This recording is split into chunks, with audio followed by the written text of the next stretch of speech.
Today we're going to review Frankenstein Meets the Space Monster.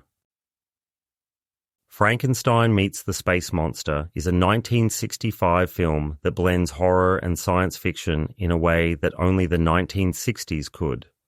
Directed by Robert Gaffney, this movie is a quirky, low-budget adventure that has somehow managed to achieve cult status despite its many flaws. The plot is as bizarre as the title suggests. After an atomic war devastates Mars, Princess Marcuzan and her assistant, Dr. Nada, travel to Earth to kidnap women to repopulate their planet. Their mission takes them to Puerto Rico, where they inadvertently shoot down a NASA space capsule piloted by an android named Frank. With his electronic brain damaged, Frank becomes a rampaging force on the island while the Martians continue their abductions. The film is a curious mix of campy horror and science fiction with a plot that is as thin as it is entertaining.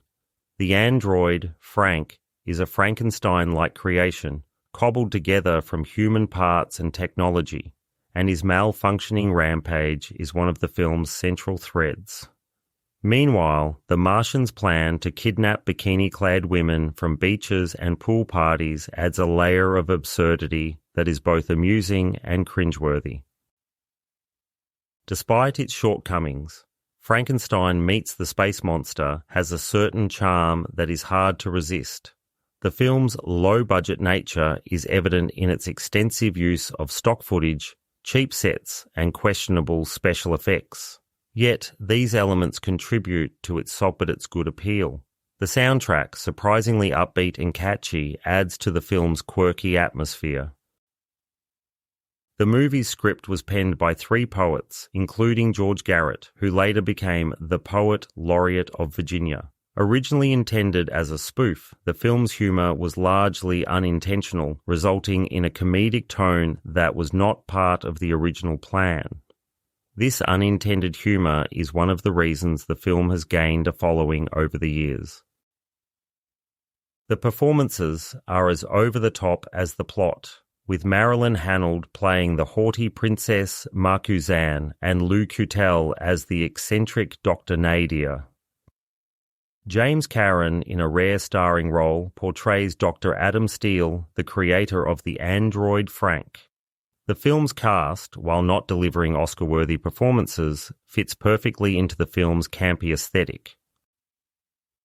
In the end, Frankenstein Meets the Space Monster is a film that defies conventional criticism.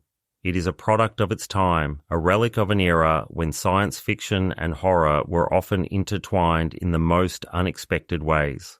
While it may not be a masterpiece, it is a fascinating piece of cinematic history that continues to entertain audiences with its unique blend of absurdity and charm. If you are in the mood for a film that is as entertaining as it is flawed, this might just be the perfect choice. So that's my review of Frankenstein Meets the Space Monster, and I'm giving it 2 stars out of a maximum of 5 stars. Thank you for listening. If you enjoyed what you've heard, please like, subscribe, and I hope to see you all next time at Mindset Movie Reviews.